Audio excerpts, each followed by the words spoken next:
Alhamdulillah, syukurillah. Masih diberikan oleh Allah SWT kesempatan untuk kita sama-sama bertemu kembali dan silaturahim. Dan saya mengucapkan ribuan terima kasih kepada seluruh jamaah Majlis Ta'lim Masjid Bani Umar atas perhatiannya, bantuannya, perjuangannya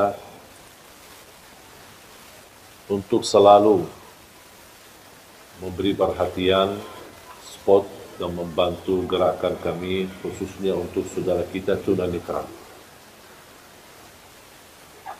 Dan Alhamdulillah, berita gembira, sudah kami memberangkatkan jemaah umrah sudah angkatan yang kedua dari saudara kita tunanetra. Alhamdulillah, kemarin baru mereka pulang dari Tanah Suci, hampir kurang lebih 25 orang. Dan subhanallah, walaupun saya tidak berkesempatan berangkat bersama mereka, tapi teman-teman dan tim dari yayasan temani mereka dan kawal, dan mereka mencerita begitu indahnya perasaan mereka sepanjang perjalanan ke Tanah Suci. Bayangkan 25 orang, tapi antri panjang, menarik perhatian. Dan Alhamdulillah oleh petugas imigrasi sangat membantu kemudahan untuk proses penerbitan paspor.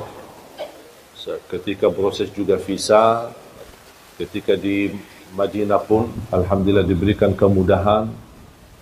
Jadi mereka sangat bangga dan senang. Yang buat saya terharu ketika melihat rakaman mereka ketika bertalbiyah, ketika berdoa, ketika lagi salat di Masjid Nabawi, dan mereka menangis. Dan mudah-mudahan kita terus memperjuangkan supaya kita mampu memberangkatkan insya-Allah haji untuk mereka. Dan itu semua perjuangan tidak akan terlepas daripada perhatian ibu-ibu. Karena jujur saja, kalau bukan izin Allah Subhanahu wa taala, kemudian bantuan, perhatian, kasih sayangnya dari ibu-ibu, nampaknya program ini belum tentu bisa jalan. Khususnya Majlis Ta'lim Bani Umar. Karena satu-satunya Majlis Ta'lim yang mulai dari awal sampai titik ini komitmen dan terus mensupport dan membantu program ini. Awal pertama kali yang merespon program kami Majlis Ta'lim adalah Bani Umar. Kemudian selanjutnya, walaupun ada beberapa majlis ta'lim yang lain yang ikut bantu, tetapi yang komitmen tidak pernah terlepas perjuangannya, tidak pernah bosan dan tidak pernah menjauhi dari program ini, itu satu-satunya Majlis Ta'lim Bani Umar. Mudah-mudahan ini merupakan berkah untuk semua jamaah dan mudah-mudahan menjadi amal jariah, sedekah jariah yang tidak terputus pahalanya insya-Allah sampai hari kiamat. Dan semoga insya-Allah diterima di sisi Allah Subhanahu wa taala. Para jamaah sekalian dimuliakan Allah Subhanahu wa taala,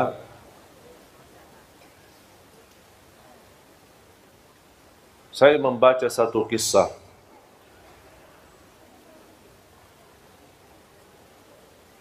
membuat saya berfikir betapa besarnya keagungan dan kemuliaan Allah Subhanahu wa taala, dan selalu Allah beri yang terbaik.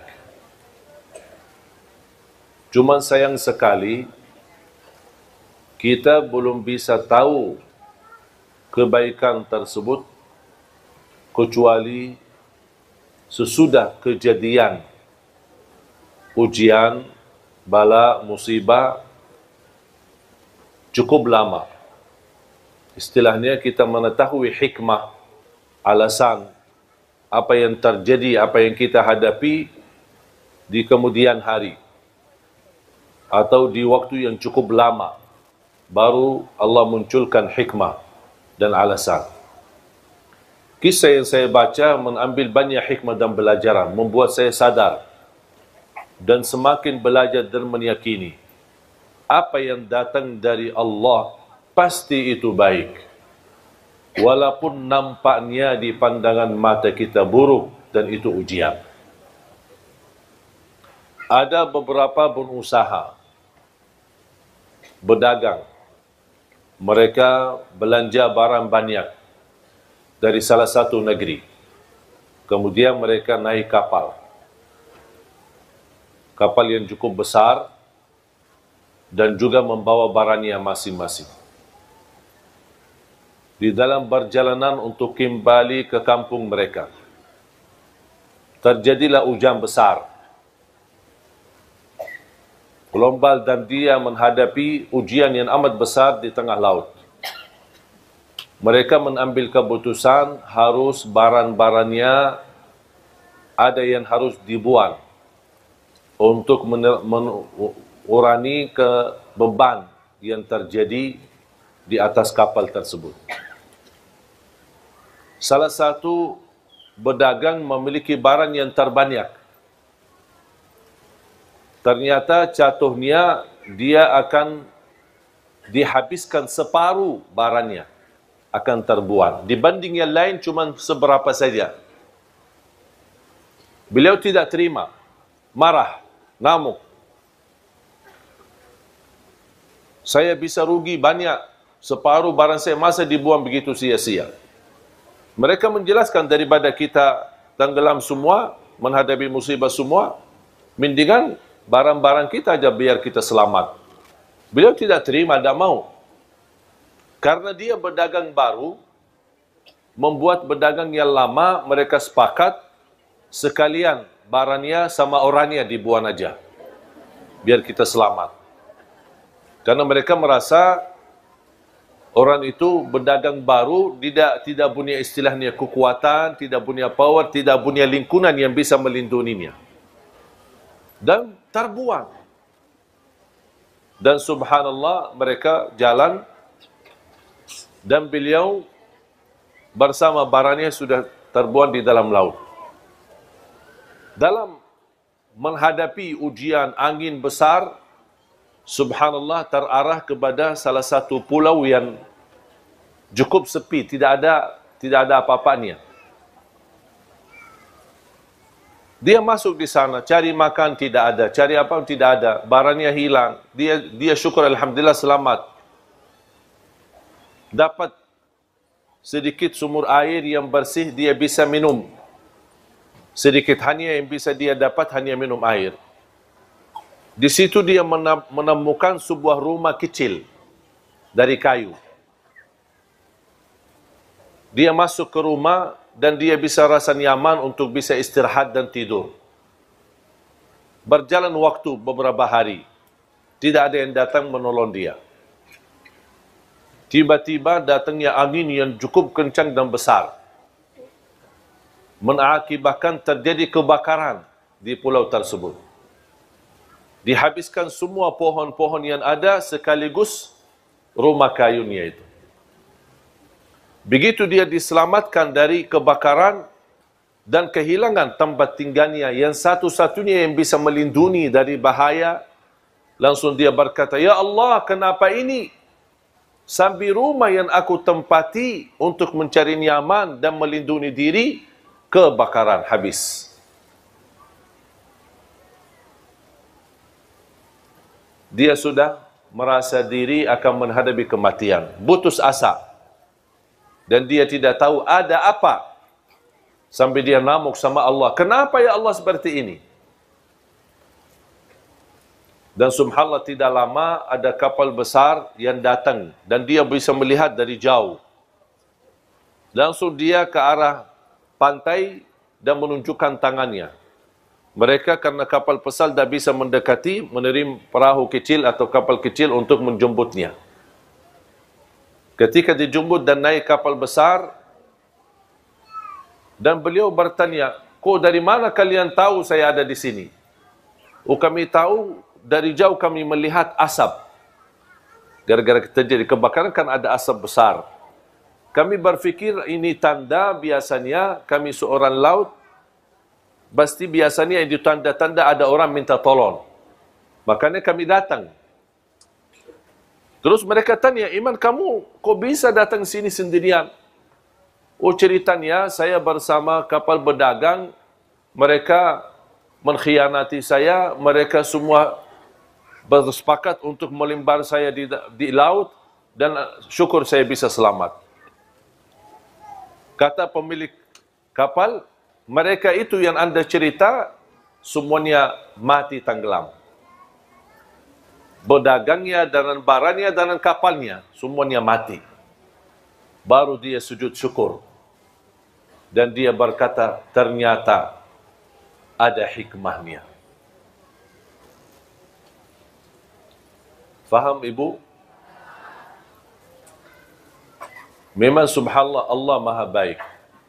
Wallahi ibu-ibu tidak bakal tahu bagaimana cara Allah mengatur ujian kita. Tapi yakini Allah tidak pernah mau susahkan kita. Kalau ibu yang begitu cinta dan sayang sama anaknya, kira-kira mau enggak dia susahin anaknya? Kata Rasulullah, Allah jauh lebih besar kasih sayangnya kepada hamba daripada ibu kepada anak. Tapi ada manusia yang belum percaya sama Allah. Ada manusia yang masih berkata, Ya Allah, kenapa saya seperti ini? Ya Allah, kenapa saya cuma penderita sakit? Ya Allah, kenapa saya sudah lama menikah tapi belum bisa punya keturunan? Ya Allah, kenapa saya dijodohkan sama orang yang jahat yang menyakiti perasaan saya? Ya Allah, kenapa saya punya usaha semuanya habis dan rugi? Ya Allah, kenapa saya... Itu bahasa kita sehari-hari. Padahal kita tidak tahu dan belum meyakini Allah jauh lebih sayang sama kita daripada ibu kepada anak. Ibu pun ketika lagi marah sama anaknya dan dia cupit, bukan karena dia benci sama anaknya. Bukan dia tidak suka sama anaknya. Justru cupitan itu karena sayang. Anggaplah yang terjadi dari Allah itu cupitan dari Allah Subhanahu. Barangkali kita ada kesalahan. Barangkali ada kekurangan ibadah. Barangkali terlalu sering ketiduran salat subuh. Barangkali kita lupa baca Quran. Barangkali kita sambat satu kali menyakiti hati orang tua. Walaupun satu kali ada balasannya. Ada balasannya dari Allah SWT. Kita lupa, tapi Allah tidak pernah lupa. Ahsahullahu wa nasuh. Allah menghitungkannya, tapi manusia suka lupa. Makanya jamaah sekalian, belajar takdir Allah, walaupun ada buruknya, tapi yakini di belakang keburukan ada hikmah, ada kebaikan, ada sesuatu yang kita tidak tahu. Contoh,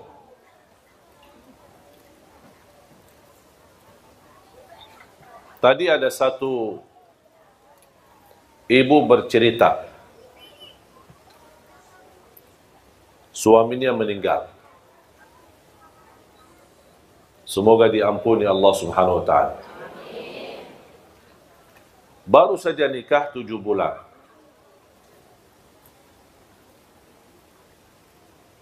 Cerita yang disampaikan oleh ibu, saya menanggapi bagaimana beliau cinta sama suaminya. Sudah almarhum. Beliau berkata, seandai kata saya menikah, tapi masih merasa terbeban karena dia sayang sama suaminya. Dan dia berkeinginan bertemu suaminya di surga. Terus kalau saya dijodohkan lagi, nikah, usianya masih muda, saya khawatir gimana nanti sama suami yang pertama atau suami yang kedua. Ya udahlah, daripada bingung, mendingan tidak usah nikah katanya. Biar dijamin dapat dan bertemu suaminya di surga. Saya menjawab,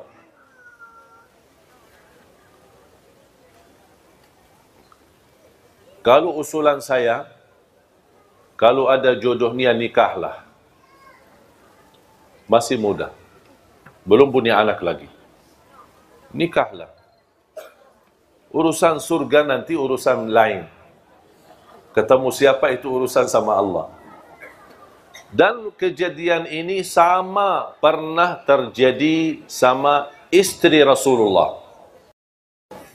Bernama Ummu Salamah. Kenal nggak Ummu Salamah? Dari mana kenal? Tahu maksudnya. Ummu Salamah salah satu istri Rasulullah SAW. Ternyata Ummu Salamah punya suami namanya Abu Salamah. Cinta bukan main sama suaminya. Meninggal, mati syahid. Di waktu tamburan perang bersama Rasulullah SAW. Meninggal. Ketika meninggal suaminya, dia merasa sedih banget. Kehilangan seorang yang dia paling sayangi, paling cintai. Baik banget. Dan dia merasa kehilangan sesuatu yang amat besar. Tapi dia sabar, ujian. Suami meninggal, ada istri dia meninggal, ada anak dia meninggal. Semua itu namanya ujian. Dan kita semua pasti akan meninggal, akan mati menghadapi kematian. Ternyata subhanallah berjalan waktu, dijodohkan sama Rasulullah. Sebelum dijodohkan sama Rasulullah, dia pernah berkata, ketika Rasulullah SAW mengingatkan, untuk bersabar dan menerima ujian ini. Dan insya Allah Allah ganti yang lebih baik. Langsung beliau berkata, siapa yang lebih baik dari Abu Salamah? Tak mungkin bisa menemukan orang-orang yang lebih baik dari Abu Salamah. Pertanyaan saya, ibu-ibu, mana yang lebih baik, Abu Salamah atau Rasulullah? Akhirnya jadi jodohnya sama Rasulullah SAW. Muncullah pertanyaan, ya Rasulullah, saya kan pernah nikah sama Abu Salamah. Sekarang saya jadi istrimu. Saya ketemu siapa nanti di surga? Sama pertanyaan ibu itu tadi.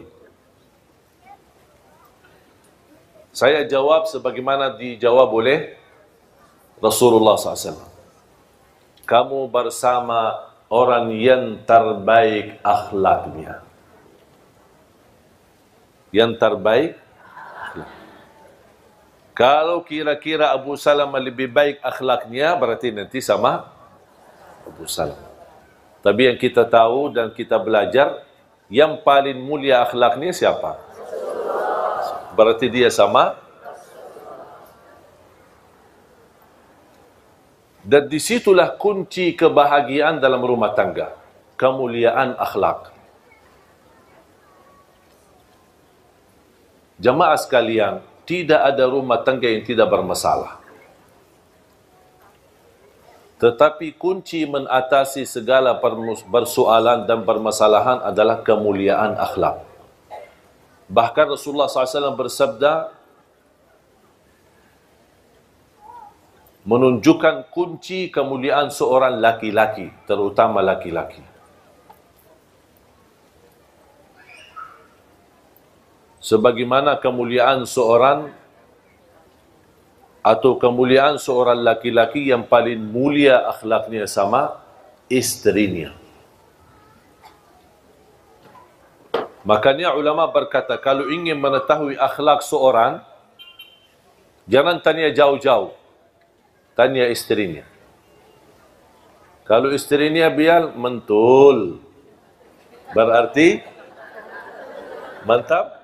Alhamdulillah. Kalau istrinya berkata, stres, pusing, oh berarti masalah.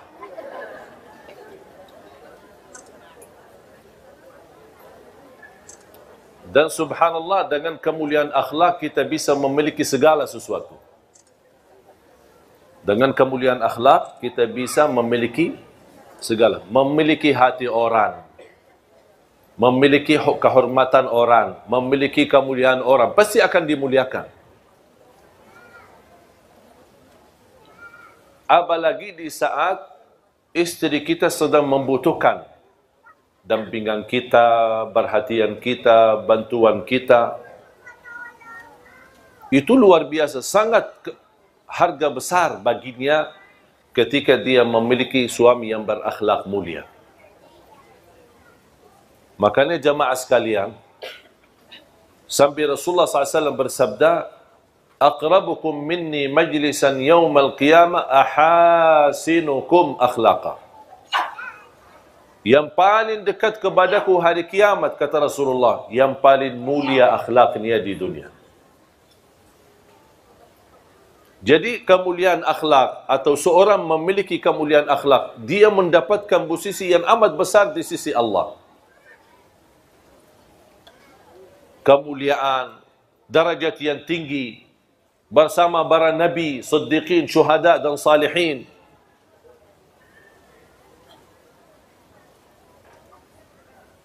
Dan salah satu akhlak yang perlu kita jaga, terutama di dalam rumah tangga. Jangan terlalu fokus melihat kesalahan. Abaikan aja. Jangan terlalu memperhatikan kesalahan. Abaikan aja. Lupakan, lewatin saja. Anggap sesuatu yang berjalan dan terus berlalu. Jangan terlalu diperhatikan. Kalau setiap kesalahan ada teguran, setiap kesalahan dibahas, setiap kesalahan dibicarakan, setiap kesalahan namuk, tidak akan selesai. Karena kita manusia tidak terlepas dari kesalahan. Bisa kita perbaiki kesalahan tapi dengan cara yang baik. Kalau anda melihat sesuatu yang tidak suka, jangan anda bilang saya tidak suka ini, tapi saya suka seperti ini. Saya suka seperti ini. Saya tidak suka kalau kamu tidak perhatian saya. Tapi sebaliknya, aku suka kalau diberikan perhatian. Faham? Jadi jangan ada muncul rasa atau bahasa seolah-olah yang di depan kita selalu disalahkan. Kalau misal dia masak, istri masak, kita tidak suka cara masakannya. Jangan, aku tidak suka cara masakan ini. Tapi bahas, aku lebih suka seperti ini. Aku lebih suka nasinya seperti ini. Aku lebih suka minumannya seperti ini. Misal, kalau anda tidak suka minum dingin, dibawain minum dingin. Ketika anda minum, tidak enak, tidak nyaman. Tak mau, aku tidak suka. Jangan. Aku lebih suka yang hangat. Boleh enggak diganti? Pasti akan jawabannya halus. Aku tidak suka. Ganti. Tidak mau ganti. Kamu udah mau, ya udah biarin aja. Karena bahasanya sudah tidak enak. Pasti jawabannya tidak enak. Ada satu kejadian ketika Rasulullah SAW pulang ke rumah. Ini kan sebuah kisah. Ada yang sebutkan kisah ini benar, ada yang bilang tidak benar. Tapi intinya kisah, tidak ada mempengaruhi masalah ibadah. Rasul pulang ke rumahnya, musim panas, keringat, capek, mau beristirahat, datang istrinya, Siti Aisyah membawain minum.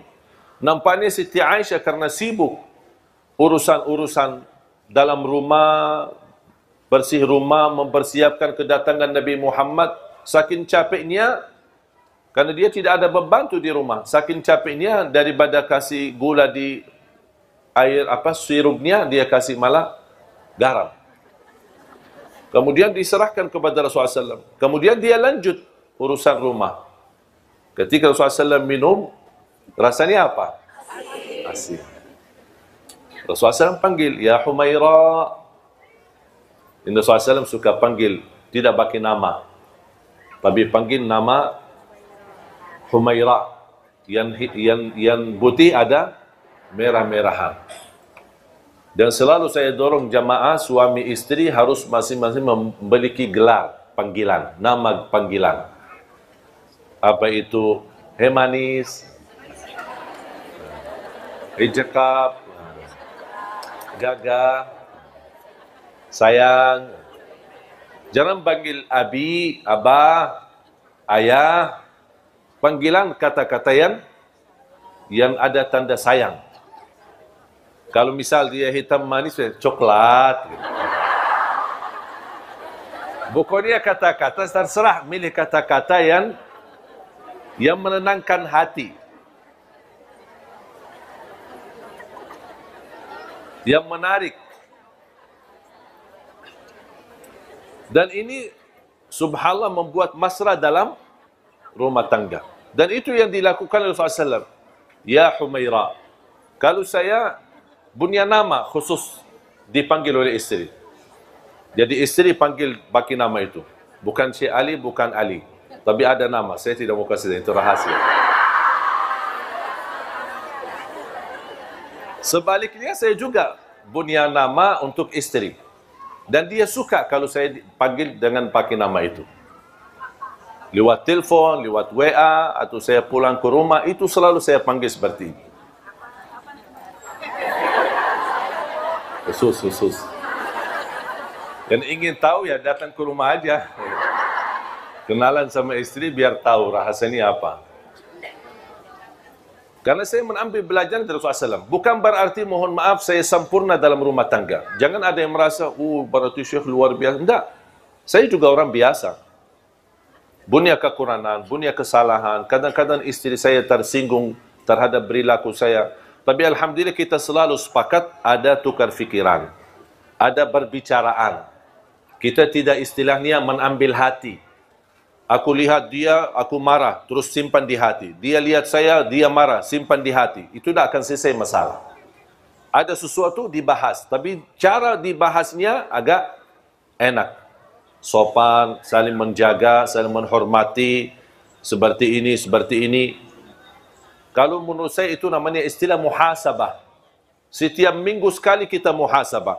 Saya tanya sama istri saya, apa yang saya lakukan selama 1 minggu membuat kamu tersinggung? Dia kasih tahu. Kalau tidak dia kasih tahu, dari mana saya bisa tahu? Karena yang sakit hati siapa? Istri. Hati yang dia punya, bukan saya punya. Saya tidak tahu isinya. Makanya harus saya tanya, apa yang membuat kamu tersinggung? Apa yang membuat kamu tidak enak hati? Oh, kalau begini, kalau foto sama ibu-ibu jangan terlalu dekat. Siap.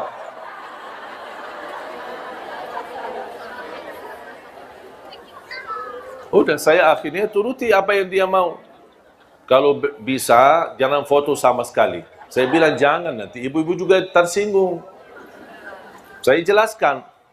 Saya tidak bilang, tidak mau dan membalas dengan kasar. Enggak, saya bahas. Begini, kalau di Indonesia, kalau tidak menolak, kalau ketika diajak foto, nanti kita dianggap sombong. Tidak ada kasih sayang, tidak ada perhatian. Saya jelaskan, itu kebiasaan di Indonesia. Kalau di Arab memang beda. Ya, akhirnya saya jelaskan, oh gitu, ya udahlah, boleh. Tapi coba kalau saya bilang, pas begitu, kalau bisa jangan foto sama ibu-ibu, dah mau, harus saya foto. Berantem, dah akan selesai masalah. Dan dah bakal dia setuju. Tapi dia ada bicara baik-baik, halus, akhirnya alhamdulillah dapat disetujui. Tapi jangan terlalu dekat. Aku heran kadang-kadang ada ibu-ibu begini. Astagfirullahaladzim, saya kaget. Saya bilang, ibu, saya masih wudu.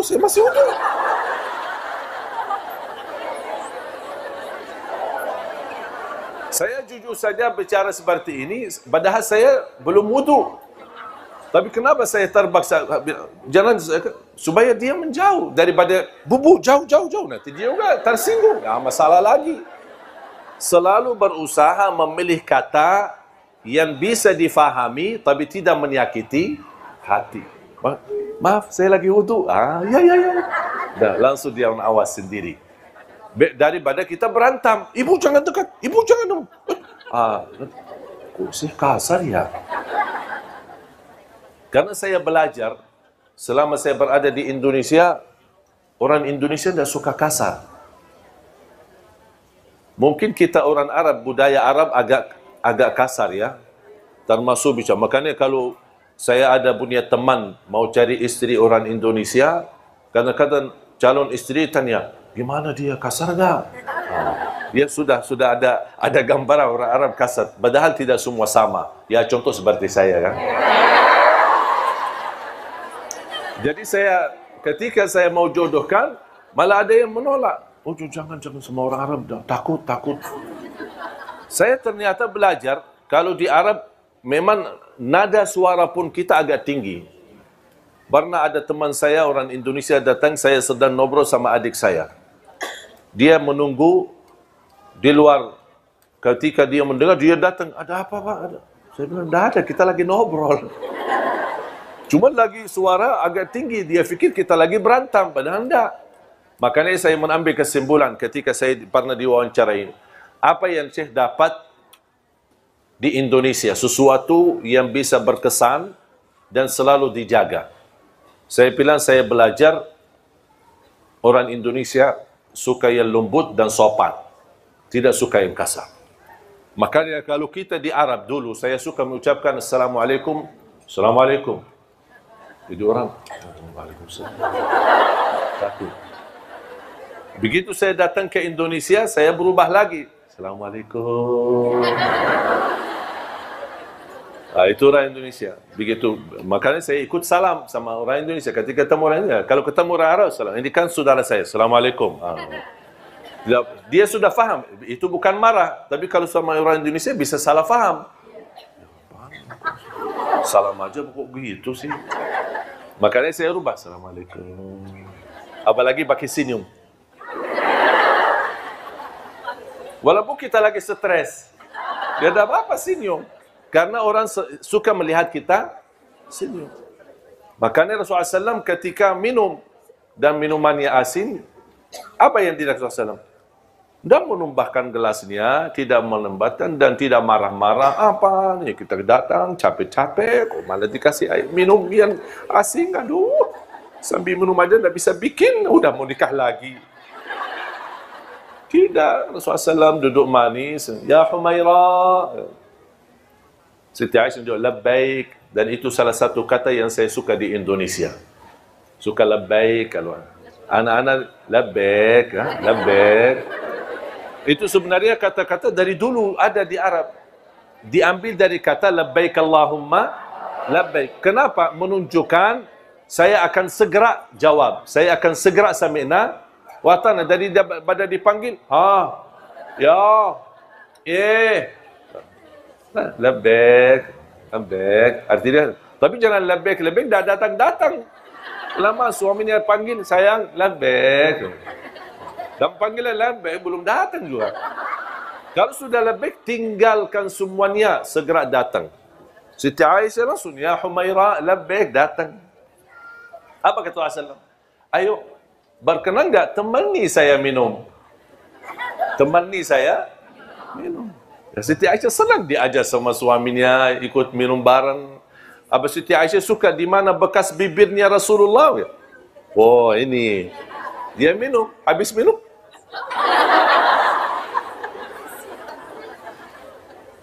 Rasul tidak bicara apa-apa, diam. Akhirnya dia sendiri minta maaf. Kira-kira kalau seperti ini, terulang lagi enggak? Kayaknya tidak. Karena sudah langsung mendapatkan teguran, tapi dengan cara yang halus. Coba kira-kira kalau pas kita pulang, minta, ayo bawain kopi. Pas kita dikasih kopi, malah isinya garam. Apaan ini kok? Masa sudah kita nikah 10 tahun, kopi tidak bisa bikin sih? Marah-marah. Kira-kira nanti kalau mau bikin kopi lagi, kasih garam enggak? Barangkali kasih racun sekalian biar habis. Kok masa gara-gara kopi marah-marah sih? Jadi, mengatasi masalah jamaah sekalian, jangan menghadapi dengan kekerasan. Walaupun bisa selesai masalah, tapi membuat hati sakit. Milihlah kata yang halus, yang baik. Termasuk ibu-ibu menghadapi suami yang barangkali tidak nyambung dengan kita, tidak sesuai dengan keinginan kita. Jangan anda selalu membalas dengan kasar, tapi selalu beri yang terbaik dan selalu berdoa. Ya Allah, berilah hidayah. Ya Allah, berilah petunjuk. Ya Allah, jadikan beliau bertanggungjawab. Ya Allah, jadikan beliau kasih sayang. Orang yang benar-benar memberi perhatian kepada kami, kepada anak kami, dan bertanggungjawab nafkah dan urusan keluarga kami. Itu ikhtiar kita, doa. Kalau memang sudah di dalam takdirnya Allah subhanahu wa ta'ala jodohnya seperti ini, ya bakal seperti ini. Yang bisa merubah nasib dan takdir hanya doa. Makanya jangan berhenti berdoa. Habis anda berikhtiar dan ada yang merasa sudah tidak kuat, tidak bisa tahan. Itu pilihan atau solusi dalam agama, boleh minta cerai. Itu solusi, bukan sesuatu yang tidak boleh. Ada orang, kalau katanya minta cerai, tak bakal masuk surga. Kata siapa?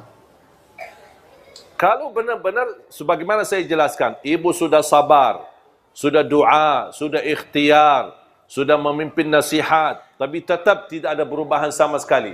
Dan masih bisa sabar, saya usulkan sabarlah. Tapi kalau ada orang tidak bisa sabar, bahkan ada yang merasa lebih baik saya mati, kenapa susahkan diri? Lepas. Karena inti daripada rumah tangga hidup bahagia. Kalau kehilangan kebahagiaan buat apa? Banyak orang yang sudah bisa berpisah walaupun anaknya sudah 10. Jadi jangan ada orang berkata, oh demi anak, demi anak. Itu bahasa yang menurut saya tidak tepat. Sebenarnya anak itu bisa diurus, bisa dijaga dan bisa diperhatikan. Tapi yang lebih utama adalah kita merasa harmonis, sakinah, mawaddah, rahmah dalam rumah tangga. Karena kalau tidak ada hubungan baik antara suami istri akan mempengaruhi kepada anak. Walaupun kita bertahan, tapi anak kita nanti menjadi sakit. Anak kita nanti membuat dia sakit jiwa, sakit hati. Karena dia selalu melihat orang tuanya berantem. Selalu orang tuanya marah. Dan selalu saya nasihatkan, kalau terpaksa anda memarah sama suami atau istri, jangan di depan anak-anak. Jangan di depan anak-anak. Apalagi kalau bisa ditunda amarahannya sampai malam. Biar semuanya anak tidur, masuk kamar sendiri dan bicara baik-baik. Sudah akan diselesaikan masalah. Wallahi tidak ada masalah, pasti ada jalan keluar. Tapi kita mau atau tidak jalan keluarnya. Itu persoalannya. Banyak ujian yang saya hadapi dalam rumah tangga. Tapi selalu yang membuat kami bahagia, selalu saya sepakat sama istri, selalu mencari jalan keluar. Selama ada masalah, pasti ada jalan keluar. Fa inna ma'al usri yusra, inna ma'al usri yusra. Kalau ada satu kesusahan, berarti ada dua jalan kemudahan. Itu yang saya sudah yakini saya sama istri saya. Dan alhamdulillah tidak pernah ada masalah, kami cepat bisa mengatasinya. Dan tidak berlama-lama, supaya tidak menimbulkan hal-hal yang tidak diinginkan. Apapun sikapnya, apapun prinsipnya, apapun kejadiannya. Makanya jamaah sekalian, kembalilah. Akhlak yang mulia, akhlak yang baik, jaminan dapat syafaat Nabi Muhammad, jaminan darajat yang tinggi di dalam surga. Bahkan Rasulullah SAW bersabda, darajatnya orang yang mulia akhlaknya bisa tercapai lebih tinggi daripada darajatnya ahli puasa dan ahli tahajud. Ahli puasa sama, padahal kita tahu pahala puasa begitu besar, pahala tahajud begitu tinggi, tapi jauh lebih tinggi daripada dua-duanya adalah orang yang mulia akhlaknya. Contoh, kalau ada orang suka puasa, suka tahajud, tapi tidak baik akhlaknya. Ada satu orang tidak puasa, tidak tahajud, tapi baik akhlaknya, jauh lebih mulia di sisi Allah yang baik akhlaknya. Apalagi kalau bisa kita jaga puasa, jaga tahajud, jaga ibadah, dan juga jaga akhlak. Itu luar biasa, mantap. Luar biasa keagungan dan anugerah dari Allah Subhanahu wa Ta'ala. Makanya jamaah sekalian dimuliakan Allah Subhanahu wa Ta'ala, mari kita selalu kita niatkan. Dan apapun yang kita hadapi, anggaplah ujian. Huwallazi khalaqal mauta wal hayata liyabluwakum ayyukum ahsanu amala. Allah menuji kalian agar bisa anda tahu siapa yang terbaik amalan. Buat apa Allah uji? Supaya terlihat siapa yang terbaik, siapa yang paling sabar, siapa yang paling ikhlas, siapa yang paling ridha. Kalau tidak diuji, tidak ada bedanya sama kita. Tidak ada di antara kita berbeda-beda. Semua sama di sisi Allah. Tapi apa yang membuat kita punya kelebihan? Ujian. Ketika datangnya ujian, Allah melihat. Ada namuk, marah, tidak ridha, tidak ikhlas. Ada satu lagi, sabar, ikhlas, ridha. Kata Allah, ini lulus. Itu dapat keuntungan. Berarti ketika ada ujian, bukan Allah ingin menyakiti kita, tapi Allah ingin menunjukkan posisi kita di sisi Allah Subhanahu wa Ta'ala. Makanya jamaah sekalian belajar sabar dan menunggu kemudahan ketika sedang susah. Menunggu jalan keluar ketika kita menghadapi ujian. Kesabaran itu dan menunggu adalah ibadah tersendiri.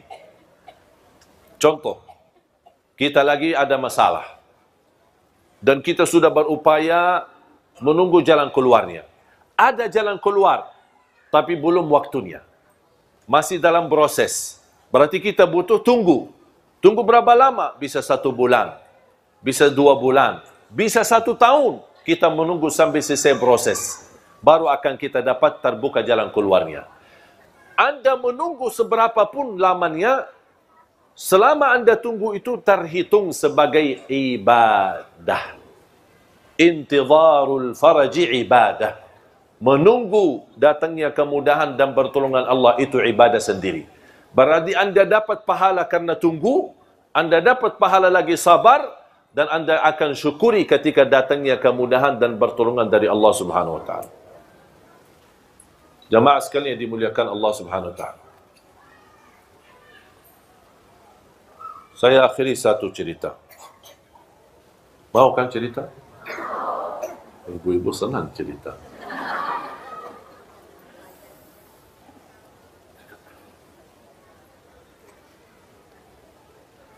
Saya menemukan satu keluarga.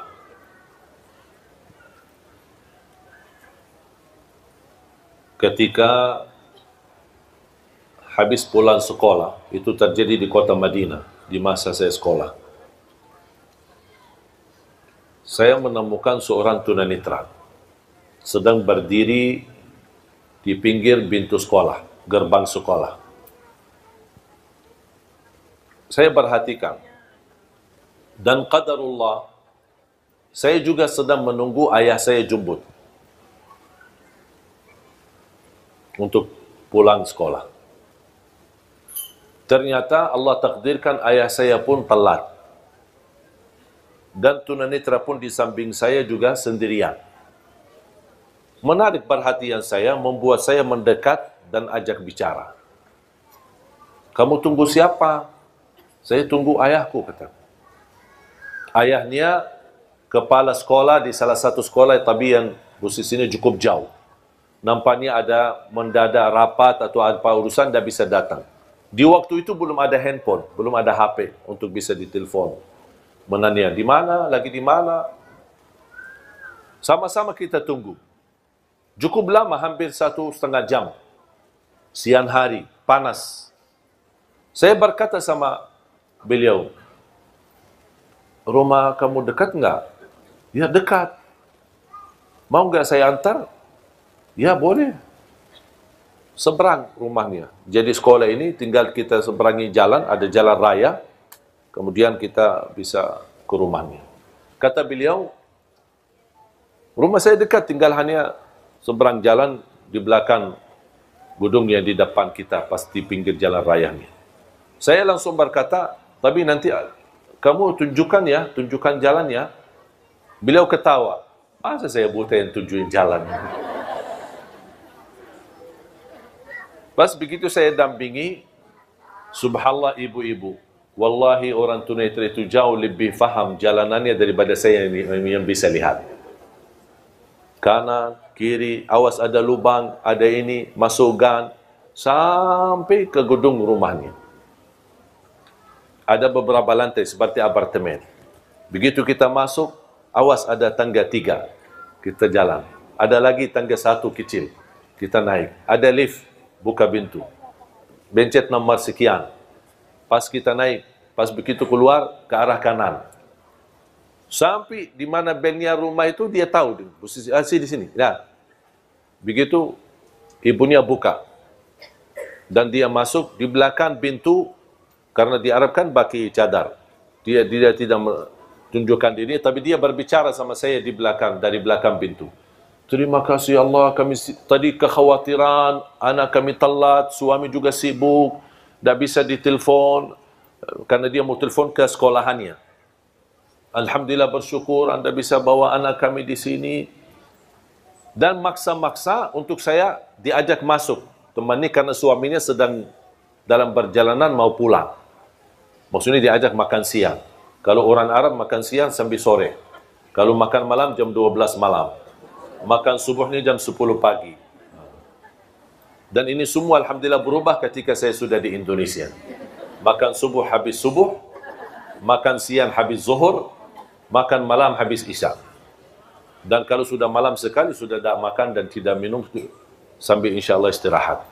Jadi, ketika saya diajak masuk dan temani ada satu ruangan buat tamu, ada satu kejadian membuat saya sangat terkejut.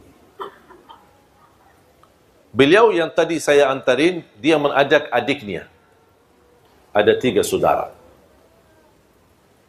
Yang sama saya itu usianya kurang lebih 19-20.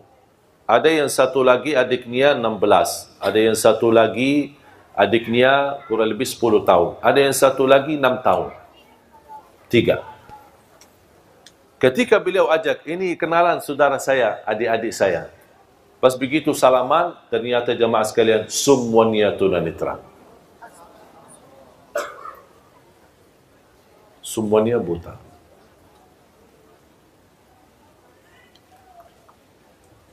Di saat itu, jujur saja jemaah sekalian, beberapa waktu lalu, waktu kejadian ini, saya ada sedikit stres. Ada masalah lah gitu. Namanya anak muda kan. Maunya ini, maunya itu, tidak dapat, tidak semua serba ada. Pas begitu, saya melihat mereka, saya merasa malu sama Allah. Ternyata selama ini banyak nikmat yang kita dapat.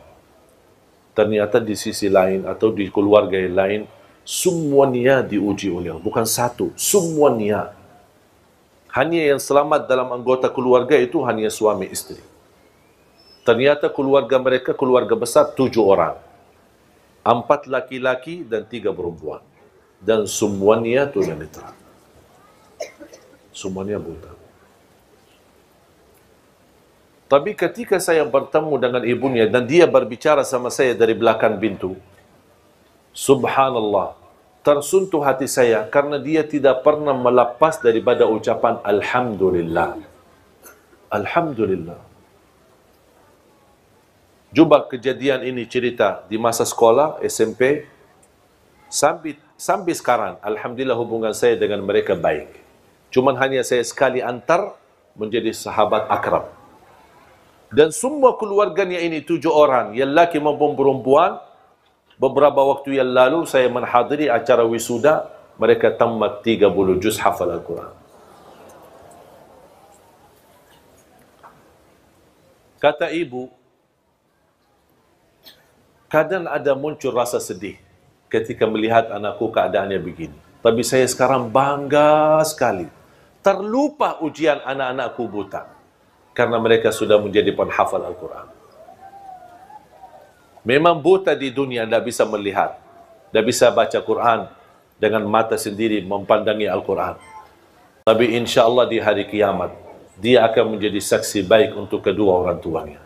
Dan akan bisa melihat dengan jelas dan terang jalan menuju ke surga Allah Subhanahu wa Ta'ala. Makanya jamaah sekalian, kita bersyukur.